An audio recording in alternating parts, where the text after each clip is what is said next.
The morning sun bounced off the glass storefront of Bellamy's, making the gold lettering shine like actual treasure. Maya Johnson straightened her blazer and checked her reflection in her phone screen one last time, before tucking it into her designer handbag. Today was supposed to be a treat for herself, a shopping trip to celebrate her company's recent success. The boutique stood like a fortress of luxury on Chicago's Magnificent Mile, intimidating in its elegance. Maya had driven past it countless times, always promising herself that one day, when she made it, she would walk through those doors and buy whatever caught her eye, without even glancing at price tags. That day had finally come. Last week, her tech company had secured funding that transformed her from struggling entrepreneur to multimillionaire virtually overnight. The press release hadn't hit the major outlets yet, but the business journals were already calling her the next big thing in cybersecurity. As Maya approached the gleaming double doors, she noticed a tall man in a dark suit standing just inside. His earpiece and stiff posture screamed security. Maya had seen such men before in high-end stores, but they usually nodded respectfully as customers entered. This one stepped forward as she reached for the door handle. "I'm sorry, ma'am. The store is closed for a private event today," he said, his voice polite but firm. Maya blinked in surprise. "Closed? But your sign says you're open until 7 and it's only 2 o'clock. The security guard shifted his weight. "It's a last-minute event. VIP customers only." Maya was about to turn away when a middle-aged white woman in a fur coat approached the door from behind her. Without hesitation, the guard stepped aside, opened the door with a slight bow and said, "Welcome to Bellamy's." "Ma'am." The woman sailed past without acknowledging either of them, disappearing into the store's perfumed interior. Maya felt her cheeks grow hot. She'd been in this situation before, too many times to count, but somehow it never got easier. "So the store is closed to me, but open to her?" Maya asked, fighting to keep her voice steady. The guard avoided her eyes. "Like I said, it's for specific customers." "And what makes someone a specific customer?" Maya pressed, her heart pounding in her chest. The awkward moment was interrupted by a click of heels on marble. A woman with perfectly styled blonde hair and a name tag identifying her as the manager approached. "Is there a problem, Thomas?" she asked the guard, barely glancing at Maya. "This lady was just leaving," Thomas replied. "I informed her about our private event."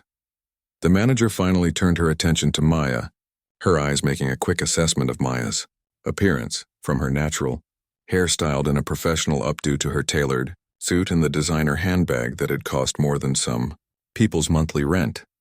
Maya spoke before the manager could dismiss her. "I wasn't aware Bellamy's had started turning away paying customers, especially when others are being let in right before my eyes." The manager's smile tightened. "There must be some misunderstanding. We do have a special event, but—" Her voice trailed off as another couple approached the door and were smoothly admitted by Thomas. Maya raised an eyebrow but said nothing. After an uncomfortable pause, the manager's smile stretched wider. "Perhaps we can make an exception. Please come in." Her tone suggested she was bestowing a great favor. Maya considered walking away. Part of her wanted to tell this woman exactly who she was and what she could afford to buy in this store. Another part, the part that had navigated countless rooms where she was the only black face, counseled patience. "Thank you," Maya said simply, stepping past them into the cool, scented air of Bellamy's. The interior was everything a luxury shopping experience should be. Soft lighting made everything glow. Plush carpets muffled footsteps. Glass cases displayed jewelry that cost more than cars. Clothing hung on sparse racks, each piece given room to be appreciated as the work of art it was. But Maya couldn't enjoy it. She felt the manager's eyes on her back as she moved through the store. When she paused to examine a silk scarf, the woman materialized at her elbow. "That's one of our more accessible pieces," the manager said with a tight smile. "Perhaps I can direct you to our sales section." Maya picked up the scarf, checking the price tag with deliberate slowness. $750. Not even close to the most expensive item she'd planned to look at today. "Actually, I was hoping to see your new handbag collection," Maya replied calmly. "The fall line that just came in last week." The manager's eyes widened slightly. "Those bags started at $5,000. "Of course, they're this way." As they moved toward the back of the store, Maya noticed the manager signaling to a sales associate, who began following them at a discreet distance. Maya recognized the tactic. They thought she might steal something. At the handbag display, Maya admired a buttery soft leather tote in deep burgundy. This one is beautiful. Is it available in black as well? That particular style is $8,200, the manager said, ignoring Maya's question. We have other styles that might better suit your needs. Maya had played this game too many times before. The assumptions, the condescension, the barely hidden belief that she couldn't possibly belong in a place like this. I'm aware of the price, Maya said, keeping her voice level. Is it available in black? The manager's smile remained frozen in place. I'll have to check our inventory. In the meantime, feel free to browse, but please don't handle the merchandise without assistance. As the manager walked away, Maya took a deep breath. She reminded herself that her worth wasn't determined by how this woman treated her. She had built a company from nothing, created jobs, solved problems that industry giants couldn't crack. No amount of retail snobbery could take that away. Maya continued browsing, aware of the sales associate still trailing her. When she stopped to look at a display of watches, the young woman stepped forward. Those are men's watches, she said, as if Maya had made a mistake. I know, Maya replied. I'm looking for a gift for my brother. They start at $12,000, the associate added quickly. Maya smiled. That's fine. I'd like to see that one, please. She pointed to a sleek timepiece with a black face. The associate hesitated, then reluctantly removed it from the case. Maya examined it carefully, turning it over in her hands while the young woman watched nervously. Maya Johnson, is that you? The voice came from behind her. Maya turned to see a man in his 50s approaching with a genuine smile. She recognized him immediately, Robert Chen, a venture capitalist who had attended her keynote speech at a tech conference last month. Mr. Chen, what a surprise, Maya said warmly, extending her hand. Please, it's Robert, he insisted, shaking her hand vigorously. I've been telling everyone about your presentation. Absolutely brilliant work you're doing at Johnson Tech. From the corner of her eye, Maya saw the sales associate's expression change. You're too kind, Maya replied. How's your daughter? Still interested in computer science? More than ever. She'd be thrilled to know I ran into you. Would you mind if I took a quick photo to show her? You're something of a hero in our household these days. Before Maya could answer, the manager reappeared, her entire demeanor transformed. Ms. Johnson, I found that bag in black for you. She announced suddenly, the picture of helpfulness, and I must apologize for the confusion at the door. Had we known you were coming, we would have prepared a proper welcome. Robert looked confused. Is everything all right? Everything's fine, Maya assured him. And I'd be happy to take a photo for your daughter. After Robert took the picture and exchanged a few more pleasantries, he moved on to another department. The manager hovered nearby, now practically gushing. We're so honored to have you visit Bellamy's today, Ms. Johnson. If there's anything at all you'd like to see, anything at all, I'm personally at your disposal. Maya looked at the woman, then at the sales associate who had been following her, and finally toward the entrance where Thomas still stood guard. She thought of all the people who weren't famous or wealthy, who received this same treatment every day. People who were judged by their skin color before they could even open their mouths. She set the watch back in its case. Thank you, but I think I've seen everything I need to see here today, Maya said quietly. Without making a single purchase, Maya walked out of Bellamy's, her head held high. As she stepped into the bright afternoon sunlight, she pulled out her phone and called her assistant. Hey Zoe, I need you to research something for me. Find out who owns the building that houses Bellamy's on Michigan Avenue.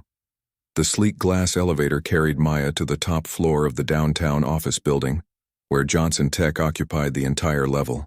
As the doors opened, she was greeted by the familiar buzz of her thriving company.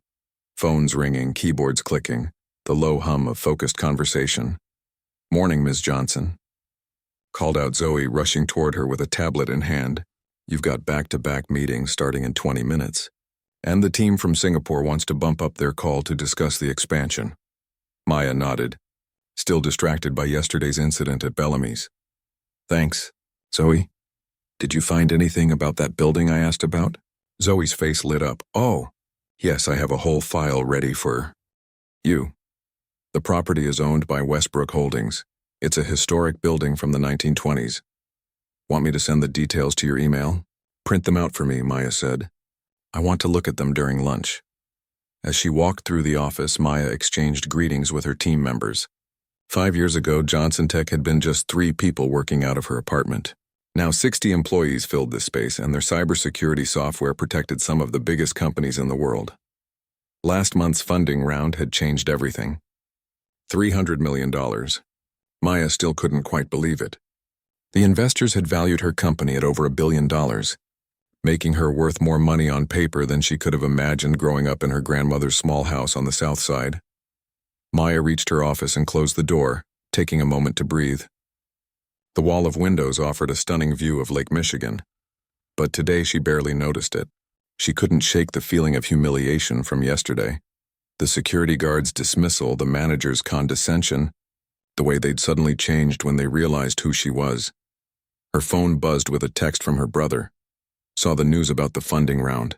So my little sister's a billionaire now. Does this mean I get a yacht for Christmas? Maya smiled despite herself. Trust Anthony to make her laugh even when she was fuming inside. She typed back, "You'll get a toy yacht and like it. Dinner on Sunday?" She set her phone down and turned to her computer. The day's schedule was packed with meetings, calls, and decisions that needed her attention. The incident at Bellamy's would have to wait. But hours later, as Maya unwrapped her sandwich at her desk, Zoe knocked and entered with a folder. "Here's everything on the Westbrook building," she said, placing it in front of Maya. "It's pretty interesting, actually. The building is valued at around $42 million, but it's been underperforming for years. Half the retail spaces are vacant, and even Bellamy's has been struggling since the pandemic." Maya raised an eyebrow. "Struggling? They seem to be doing fine turning away customers." "Well, according to these reports, their sales are down nearly 30% from pre-pandemic levels. There are rumors they might not renew their lease when it expires next quarter." Maya opened the folder and flipped through the pages. Property assessments, financial reports, occupancy records. Her eyes lingered on a newspaper clipping about the building's history. Originally built by one of Chicago's first black architects, but later taken over during the Great Depression. "There's more," Zoe continued. "Westbrook Holdings has been quietly looking for buyers. They've had the building on the market for almost a year, but they're asking way above market value."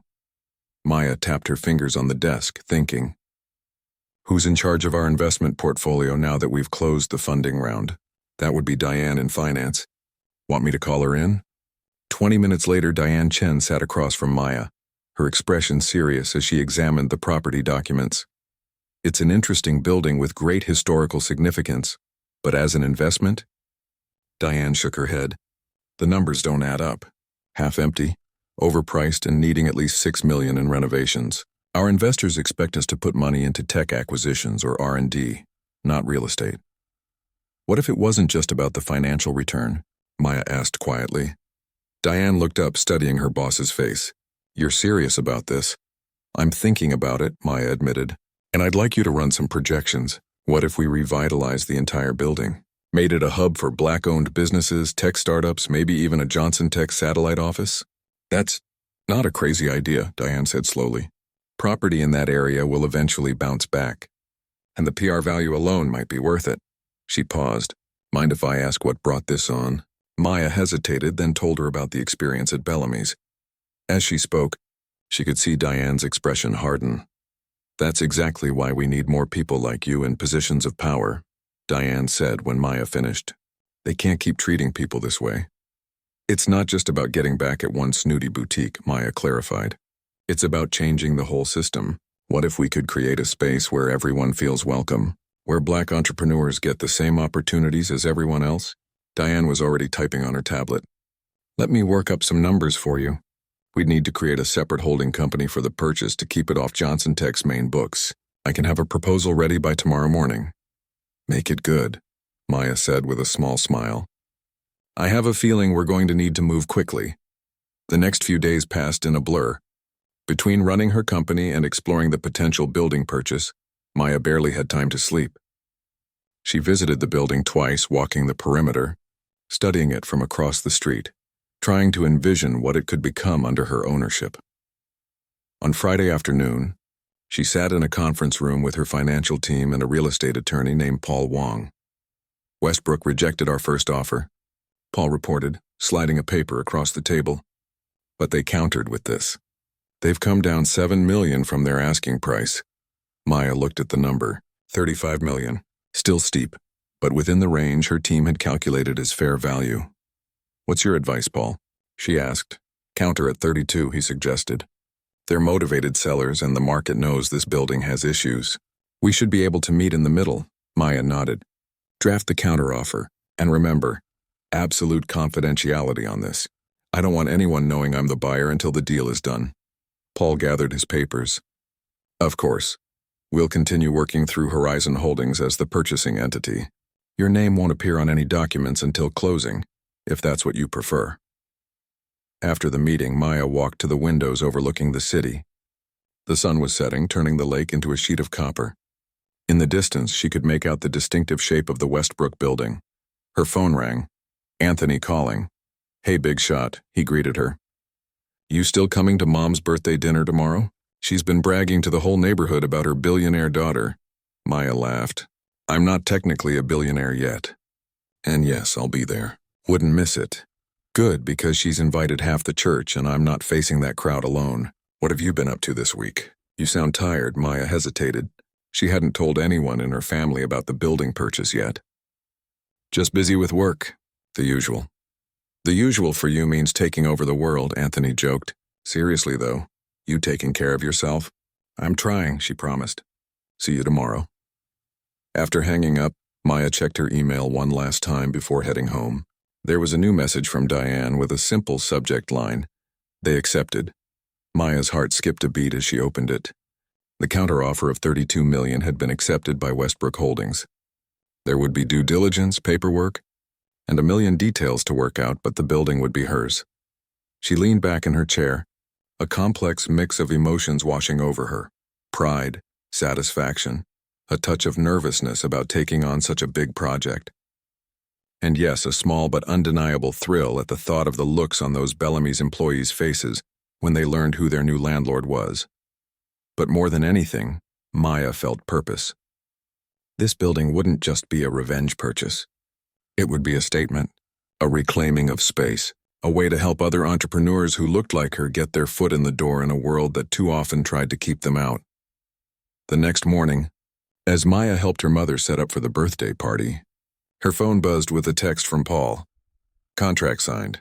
We begin due diligence on Monday. Congratulations on your new building. Maya smiled to herself as she arranged flowers in a vase. Her mother noticed.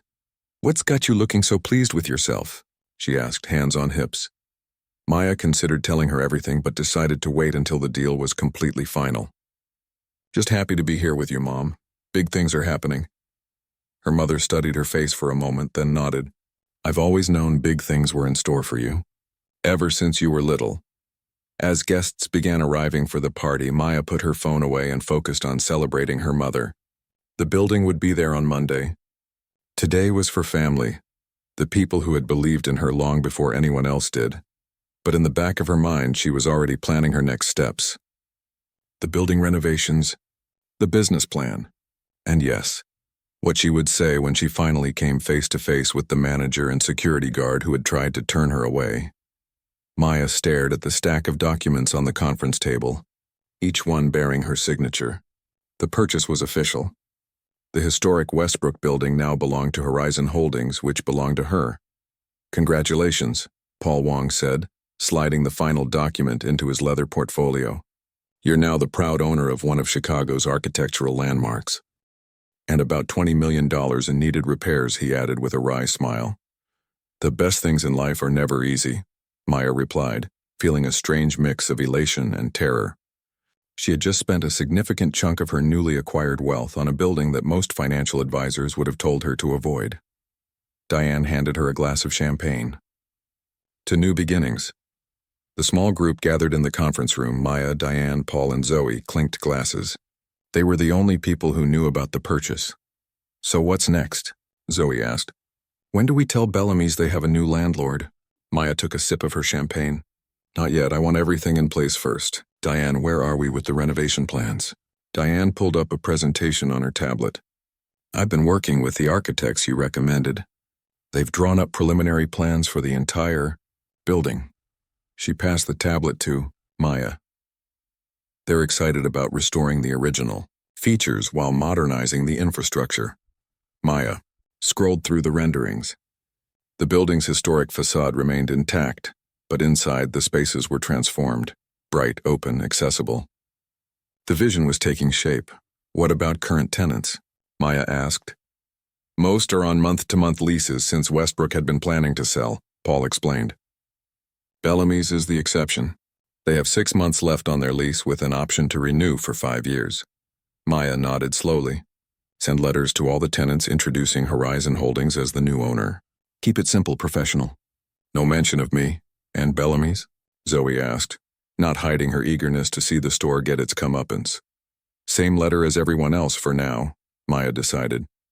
But I want a complete audit of their lease compliance. Every detail, every clause. Over the next few weeks, Maya threw herself into the building project. By day, she ran Johnson Tech, growing the company that had made this all possible. Evenings and weekends were dedicated to the Westbrook building. She met with architects, contractors, historical preservation experts, anyone who could help bring her vision to life. One rainy Tuesday evening, Maya sat alone in her office surrounded by building plans and budget spreadsheets. A notification popped up on her computer, a news alert mentioning Bellamy's. She clicked it open. The article detailed the struggles of luxury retailers post-pandemic. Buried in the middle was a quote from Bellamy's regional director. While some locations have bounced back, our Michigan Avenue store has underperformed. We're evaluating all options, including possible relocation when our lease expires. Maya forwarded the article to Diane with a simple message. Interesting timing. Her phone rang almost immediately. You saw it? Diane asked without preamble. Just now. What do you think it means? Could be a negotiation tactic, Diane suggested. They might have heard about the new ownership and are testing the waters, seeing if they can get better lease terms by threatening to leave. Maya considered this. Or they might actually be planning to leave. Would that be so bad? You didn't buy the building to keep them as tenants. No, Maya agreed, but I want it to be my decision, not theirs. The next morning, Maya called an emergency meeting with her building team. They gathered around the conference table as she paced the room. We need to speed things up, she announced. I want construction to begin within 30 days. Paul looked alarmed. Maya, we're still waiting on permits. The city doesn't move that quickly, especially for historic buildings. Then find a way to expedite them, Maya insisted. Use connections, call in favors, whatever it takes. She stopped pacing and faced the team. If Bellamy's is thinking of leaving, I want them to see what they'd be walking away from. I want them to know exactly what this building is becoming, Zoe spoke up. Maybe it's time to go public. Your name carries weight in this city. If people knew you were behind this project, no, Maya cut her off. Not yet. The moment my name is attached, it becomes about me versus them. I want this to be bigger than that. That evening, as Maya walked to her car in the parking garage, she heard someone call her name. Turning, she saw Robert Chen, the venture capitalist she'd run into at Bellamy's, hurrying toward her. Maya, I thought that was you. Do you have a minute? They hadn't spoken since that day in the store, though he'd sent a polite email congratulating her on Johnson Tech's funding round. Of course, Robert. How are you? Busy as always. Listen, I heard something interesting that might concern you. He lowered his voice, though no one else was nearby. There's talk about the Westbrook building being sold. I know Bellamy's is there, and after what happened that day, Maya kept her expression neutral. What kind of talk? Just rumors that a major tech company bought it for office space. Supposedly, they're going to push out all the retail tenants. He shrugged. Probably nothing, but I thought you might want to know, given your history with the place. I appreciate the heads up, Maya said carefully. No problem. Oh, and my daughter would love to meet you sometime. She's applying to computer science programs this fall. They exchanged pleasantries for a few more minutes before parting ways. As soon as she was alone in her car, Maya called Diane. We have a leak, she said without greeting. Someone's spreading rumors about the building. Back at her apartment that night, Maya poured herself a glass of wine and stepped onto her balcony. The city lights sparkled below, a carpet of stars mirroring the real ones above. Somewhere out there was her building waiting to be transformed. Her phone buzzed with a text from Anthony. Saw a job posting for property manager at the Westbrook building. Isn't that the fancy place with that store that was rude to you? Weird coincidence, Maya frowned. She hadn't posted any job listings yet. She quickly called Diane, who confirmed no jobs had been posted by their team. Someone's definitely digging, Diane said. Should we be concerned? Maya thought for a moment. Post the real job listings tomorrow. All of them. Let's control the narrative before someone else does. The next morning, headlines in the local business press announced, historic Westbrook building to undergo major renovation and new owner seeks to revitalize. Michigan Avenue landmark. The articles didn't mention Maya or Johnson Tech, focusing instead on Horizon Holdings' plans to restore the building while creating space for innovative new businesses. The job postings went live simultaneously, everything from property management to maintenance to marketing. By noon, Maya's phone was buzzing constantly with messages from friends and colleagues who had connected the dots. Even her mother called. "Why am I hearing about you buying a building for my hairdresser and not for my own daughter?" she demanded. Maya laughed. "I was going to tell you when it was all finalized, Mom." "Well, it's all over the neighborhood now. Your Aunt Louise called to ask if you're planning to give the family discounts at the fancy stores." That afternoon, as Maya walked into a meeting at Johnson Tech, her assistant handed her a note. "Call from Bellamy's corporate office, urgent." Maya handed the note back. "Tell them Horizon Holdings property manager will be in touch to address any concerns." "You're not going to talk to them?" Zoe asked, surprised. Maya smiled. "No, not yet. Let them sweat a little." For the next week, Maya focused on Johnson Tech while the building project moved forward without her direct involvement. Permits were expedited, contractors hired, and the first phase of renovation was scheduled to begin the following Monday, starting with the vacant retail spaces next to Bellamy's. On Friday afternoon, Zoe knocked on Maya's office door, looking excited. "You need to see this," she said, placing her tablet on Maya's desk. It was an email from Bellamy's corporate headquarters addressed to Horizon Holdings. They were requesting an urgent meeting with the new owners to discuss their lease and the future of their store in the Westbrook building. "They're panicking," Zoe said gleefully. "What do you want me to tell them?" Maya read the email twice. There was something satisfying about seeing them scramble, but she reminded herself of her bigger purpose. This wasn't just about one store or one bad experience. It was about creating something meaningful. Set up the meeting, Maya decided. Next Wednesday, here at Johnson Tech. Tell them the owner of Horizon Holdings will be present to discuss their concerns personally. "So you're finally going to reveal yourself?" Zoe asked. Maya nodded. "It's time. But make sure they don't know who they're meeting until they walk through that door." As Zoe left to arrange the meeting, Maya turned to look out her window at the city spread out before her. Somewhere out there, a manager and security guard at Bellamy's were going about their day, having no idea that the woman they had tried to turn away was now their landlord. The thought made her smile, but it wasn't about revenge anymore. It was about showing them, showing everyone what was possible when people like her had power and used it to create change. In less than a week, they'd find out exactly who owned the building, and more importantly, what she planned to do with it. Wednesday morning arrived with a nervous energy humming through the Johnson Tech offices. Maya had told only her core team about the upcoming meeting with Bellamy's executives, but somehow everyone seemed to sense something big was happening. Staff members kept finding excuses to walk past the main conference room, which had been prepared with unusual care, fresh flowers on the table, premium coffee service, and the best views of the Chicago skyline. Maya stood in her office, adjusting her blazer and checking her reflection in the small mirror on her wall. She had chosen her outfit carefully, a tailored black suit that projected authority, paired with the same designer handbag she'd been carrying the day Bellamy's had tried to turn her away. A small detail they might not notice, but it mattered to her. Zoe knocked and entered. "They're here. 3 of them. The store manager from that day, a regional director, and someone from their corporate office." She couldn't contain her excitement. "The manager looks nervous. They have no idea who they're about to meet." Maya took a deep breath. "Give me 5 minutes, then show them to the conference room." When Zoe left, Maya sat at her desk and opened the folder containing all the research her team had compiled on Bellamy's. Sales reports showing their steady decline. Employee reviews mentioning discrimination against both customers and staff. Social media complaints that had gone unanswered. She also reviewed her own plans for the building, the detailed renderings, the proposed tenant list featuring Black-owned businesses, the community spaces designed to welcome everyone regardless of income or background. This meeting wasn't just about confronting people who had wronged her. It was about presenting a new vision that could either include Bellamy's or leave them behind. Her phone buzzed with a text from Diane. "Ready when you are. We're all behind you." Maya gathered her materials and made her way to the conference room. Through the glass walls, she could see the Bellamy's representative seated at the table. The nervous store manager whose name tag had read Patricia, a slick-looking man in an expensive suit who must be the regional director, and an older woman with a stern expression who had corporate executive written all over her. They were being served coffee by Zoe, their backs to the door.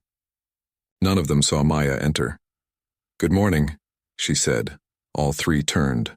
The store manager's face went pale with recognition. "Thank you for coming," Maya continued smoothly, walking to the head of the table. "I'm Maya Johnson, CEO of Johnson Tech and owner of Horizon Holdings." She placed her designer bag, the same one the manager had eyed skeptically that day in the store, on the table. The regional director recovered first, rising to his feet with a practiced smile. "Miss Johnson, what a surprise. I'm William Porter, Bellamy's regional director for the Midwest." He gestured to the older woman.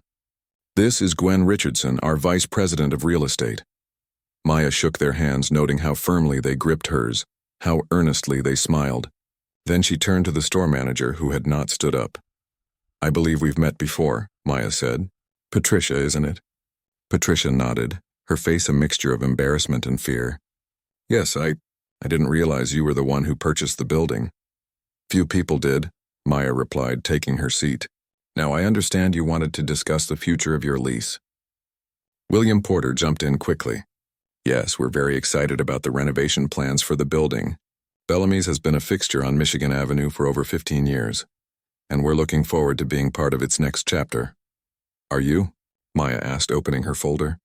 "That's interesting because according to this article from last month, you were considering relocating when your lease expires. Something about the location underperforming?" Porter's smile faltered slightly. "Market conditions change rapidly in retail. Our current thinking is that the Westbrook location remains valuable to our brand, especially with the exciting changes you're planning." Maya turned to Gwen Richardson. "And what is corporate's position on this store's performance?" The older woman met Maya's gaze directly. "Frankly, the store has struggled since the pandemic. But we believe that with the right adjustments and perhaps some accommodation on lease terms, it could become profitable again." Maya nodded and pulled out more documents from her folder. "I've been reviewing your current lease agreement. There are several compliance issues my team has identified." She slid a document across the table. "Your storefront signage exceeds the size limit specified in your lease. You've made unauthorized modifications to the interior structure. And most concerning, there have been multiple complaints about your security and customer service practices." Patricia looked down at her hands. Porter and Richardson exchanged glances. "These are minor administrative oversights," Porter began. "I'm sure we can—" "They're violations of your lease," Maya corrected him, "which gives me, as your landlord, certain options." The atmosphere in the room tensed. Richardson leaned forward. "Ms. Johnson, if this is about what happened that day in the store—" "This isn't personal," Maya interrupted, though they all knew it was, at least partly. "This is about the kind of businesses I want in my building, the kind of environment I want to create." She stood up and walked to the wall-mounted screen.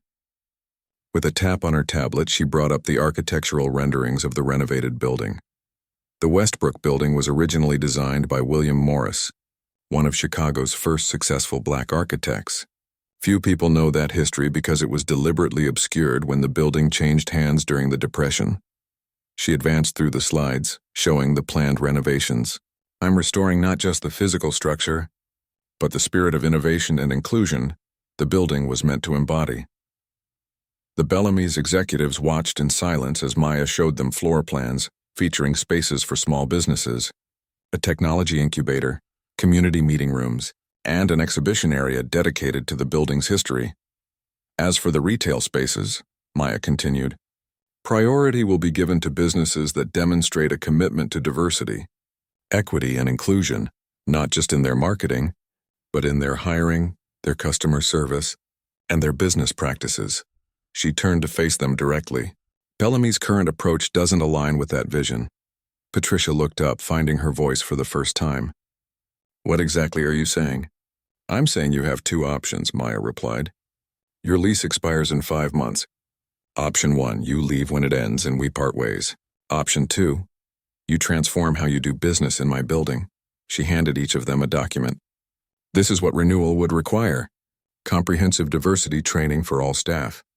Revision of security protocols. Community outreach programs. Regular reports on hiring and promotion practices. And public accountability when mistakes are made. Porter scoffed. This is unprecedented. You can't dictate how we run our business. I'm not, Maya said calmly. I'm setting conditions for being a tenant in my building. You're free to accept them or find another location. Richardson had been quietly reading through the document. She looked up at Maya with new respect in her eyes. These are extensive requirements, but not unreasonable considering the direction retail is heading. She glanced at Porter. Many of these align with initiatives our CEO has been pushing for anyway. Porter looked unhappy but stayed silent. Maya returned to her seat. I should mention that I've had inquiries from 3 other luxury retailers interested in the space, should you decide to leave. But I'd prefer to work with an established business willing to evolve rather than start from scratch. The room fell silent as the Bellamy's team processed everything. Patricia looked from the document to Maya and back again, something shifting in her expression. May I ask a question? She said finally. Maya nodded. Why offer us a chance at all, after how you were treated? Most people would have just kicked us out. It was a good question, one Maya had asked herself many times over the past weeks. Because this isn't about punishment, she answered honestly. It's about progress. Bellamy's has a chance to be part of the solution instead of perpetuating the problem. The question is whether you're willing to take that chance. Richardson closed the folder decisively. We'll need to discuss this with our board, of course. But speaking personally, I find your vision compelling, Ms. Johnson. We'll have an answer for you within 2 weeks, Porter added, his tone professional but cooler. 1 week, Maya countered. Construction begins soon and I need to finalize all tenant arrangements. They agreed to the timeline and gathered their things. As they prepared to leave, Patricia hung back. Ms. Johnson, she said quietly, I want to apologize for what happened that day. It was wrong, and I knew it was wrong even as it was happening. Maya studied the woman's face, searching for sincerity. Why did you do it then? Patricia hesitated. Fear, mostly. Fear of breaking the unwritten rules. Fear of losing my job if I didn't follow the patterns I'd been taught. She looked Maya in the eye. But that's an explanation, not an excuse. I'm truly sorry. Maya nodded, accepting the apology without saying whether it was enough. If Bellamy stays, you'll have a chance to prove that with actions, not just words. After they left, Maya's team filed into the conference room, eager to hear how the meeting had gone. Do you think they'll accept your terms? Zoe asked. Maya gathered her materials. I'm not sure, but either way we move forward with the vision. That evening, as she drove home, Maya called her brother Anthony. How'd it go? He asked. Did you see their faces when they realized, Ed, who you were? Maya smiled. It was satisfying, I won't lie. But it also felt like the beginning of something bigger than just one store or one bad experience. Always thinking about the bigger picture, Anthony said proudly. That's my sister. Someone has to, Maya replied, watching the city lights come on as dusk settled over Chicago. In the distance, she could see the silhouette of her building, standing tall among its neighbors. Soon it would shine with new purpose, whether Bellamy's was part of that future or not. The next morning, a bouquet of flowers arrived at Maya's office with a card that read simply, Thank you for the second chance. Patricia.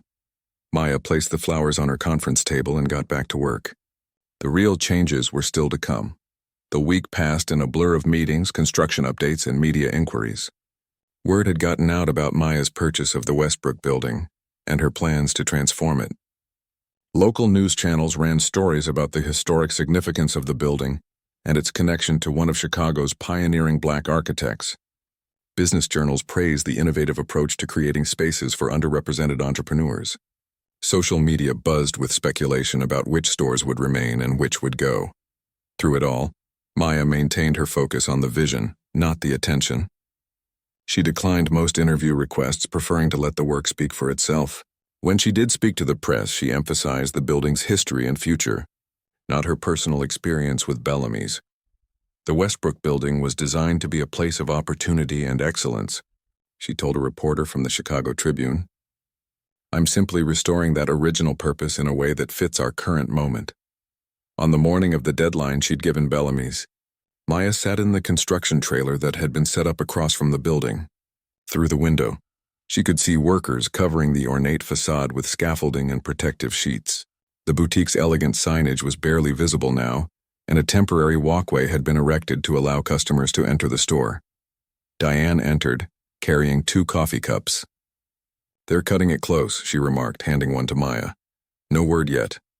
They'll wait until the last possible minute, Maya predicted. It's a negotiating tactic. Do you think they'll accept your terms? Maya watched as a delivery truck struggled to navigate around the construction equipment. 50-50? Their pride says no, but their bottom line says yes. That location is more valuable than they want to admit, even with all the disruption.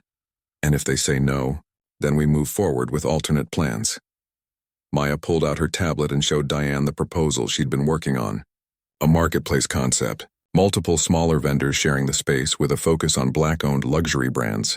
We'd call it The Collective. Diane studied the renderings with approval. That could be even better than keeping Bellamy's, more aligned with the overall vision. Exactly. Either way, we win. At 11:30 a.m., half an hour before the deadline, Maya's phone rang. It was Zoe. There's a delegation from Bellamy's here, she reported excitedly. Not just Porter and Patricia. They've brought their CEO from New York. Maya raised her eyebrows.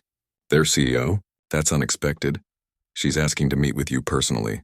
Says she flew in specifically for this. Maya considered this development. Set them up in the main conference room. I'll be there in 20 minutes. After ending the call, Maya turned to Diane. What do you make of this? They're taking it seriously, Diane said. The CEO wouldn't come unless they were prepared to make a deal. Or unless they're planning to fight, Maya countered. Either way, I want you with me for this meeting. 20 minutes later, Maya walked into Johnson Tech's conference room to find 4 people waiting. Patricia, William Porter, a younger woman Maya didn't recognize, and an elegant older black woman who rose to greet her. Ms. Johnson, the woman said, extending her hand. I'm Victoria Taylor, CEO of Bellamy's. Thank you for agreeing to meet with us. Maya shook her hand, momentarily caught off guard. In all her research about Bellamy's, she'd never come across the fact that their CEO was a black woman. It changed the dynamic she'd been expecting. This is Grace Chen, our chief legal counsel, Victoria continued, introducing the younger woman. I believe you already know William and Patricia. Maya introduced Diane as Johnson Tech's CFO and her partner in the building project, and they all took their seats around the table. I'll get right to the point, Victoria began. When I heard about what happened in our Michigan Avenue store, and then about your purchase of the building, I knew I needed to handle this personally. She fixed Patricia and Porter with a stern look. The treatment you received was unacceptable, and completely contrary to the values I've been trying to instill in this company since I took over as CEO 2 years ago. Maya listened without comment, curious about where this was heading. Unfortunately, Victoria continued, changing a corporate culture doesn't happen overnight, especially in an industry that has historically catered to a narrow demographic. She turned back to Maya. But that's no excuse for what happened to you. No, it isn't, Maya agreed. Victoria nodded, acknowledging the firmness in Maya's response. I've reviewed the requirements you've outlined for our continued tenancy in the building. They're rigorous but fair. She slid a document across the table. This is our formal response. We are prepared to meet all of your requirements and in some cases, exceed them. Maya opened the folder and scanned the contents. Diane reading over her shoulder. You're proposing to make the Michigan Avenue location a flagship for diversity initiatives, Maya noted. Featuring more diverse designers, revamping hiring practices, community partnerships. Yes, Victoria confirmed. I've been pushing for these changes since I became CEO, but resistance within the company has been significant. She glanced at Porter, whose expression remained carefully neutral. Your building purchase has given me the leverage I needed to accelerate these plans.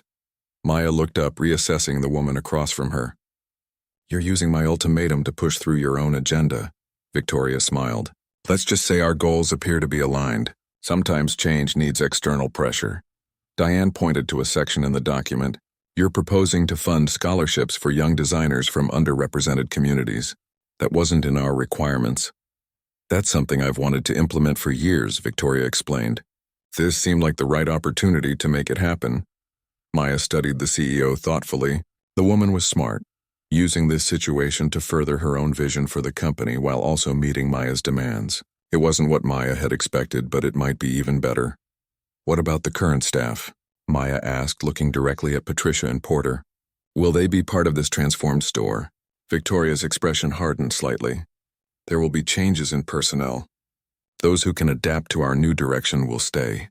Those who can't, she let the implication hang in the air. Patricia spoke up for the first time. I've requested a transfer to our training division, she said quietly. I want to help implement the new diversity protocols. Maya raised an eyebrow, surprised by this development. It was my suggestion, Victoria explained.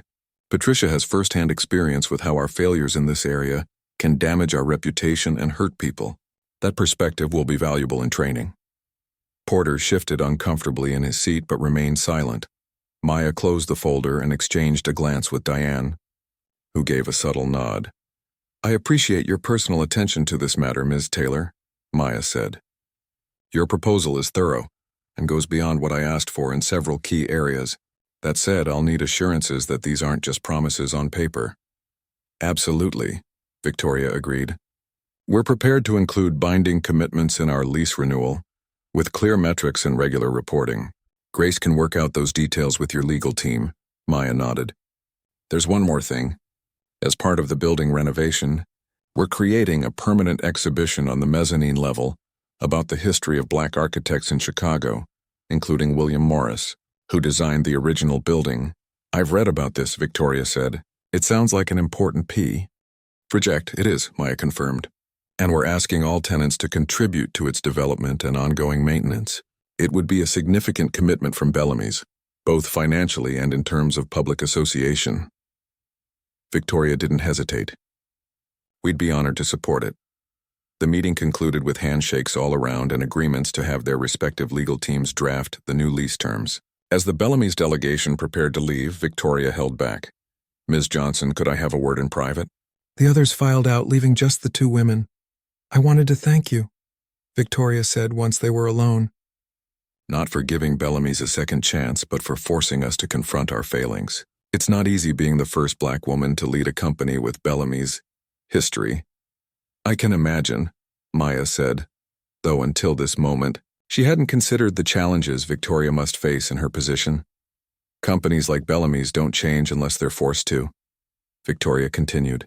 I've been trying to push from the inside, but having pressure from the outside, from someone with your resources and determination, that's what finally broke through the resistance. Maya studied the older woman, seeing her in a new light. We're both trying to change things in our own ways. Different approaches, same goal, Victoria agreed. She hesitated, then added, I'd like to stay in touch beyond just a landlord-tenant relationship. Women like us should support each other. I'd like that, Maya said, and found that she meant it. 6 months later, on a crisp autumn morning, a crowd gathered in front of the renovated Westbrook building for the grand reopening ceremony. The scaffolding was gone, revealing the restored facade in all its glory. The original architectural details shone in the morning sun, complemented by subtle modern touches that made the historic building feel alive and relevant. Maya stood at the podium, looking out at the diverse group assembled to celebrate this moment. Community members, business owners, press, politicians, and her own team who had worked tirelessly to bring her vision to life. The Westbrook building has always been more than just a structure of stone and steel, she began. When William Morris designed it nearly a century ago, he created a space that represented possibility and progress. Today we reclaim that legacy. She gestured to the building behind her, with its mix of established and new businesses, all united by a commitment to inclusion and community. The Johnson Innovation Center, as it will now be known, is home to 17 businesses, more than half of them owned by people of color. We've created an incubator for tech startups led by underrepresented entrepreneurs, community meeting spaces, and an exhibition celebrating the contributions of Black architects to our city. Maya paused, her eyes finding Victoria Taylor in the crowd. standing proudly in front of the transformed Bellamy's storefront, now featuring window displays showcasing the work of diverse designers. This journey began with a moment of exclusion, Maya continued. But it ends with an invitation. Everyone belongs here. Everyone has value. Everyone deserves a chance to succeed. As the applause swelled, Maya thought about how far she had come from that day when a security guard tried to turn her away. She had transformed her anger into action, her hurt into healing, and in doing so, had created something that would benefit countless others. The ribbon cutting complete, Maya moved through the crowd, accepting congratulations and sharing her excitement about the future. A young black girl approached her, clutching a program from the ceremony. "Excuse me, Ms. Johnson. I want to be just like you when I grow up," she said earnestly. Maya knelt to the girl's level. "What's your name?" "Zara," the girl replied. "Well, Zara, I think you should be exactly like yourself. That's how you'll do amazing things." Zara considered this, then nodded solemnly. "Can I start by seeing your building?" "Absolutely," Maya smiled, standing and offering her hand. "Let me give you the tour." As they walked through the doors, Maya realized that the true power of buying this building wasn't in the revenge or the real estate investment. It was in creating a space where the next generation, children like Zara, would never question whether they belonged. That was worth every penny.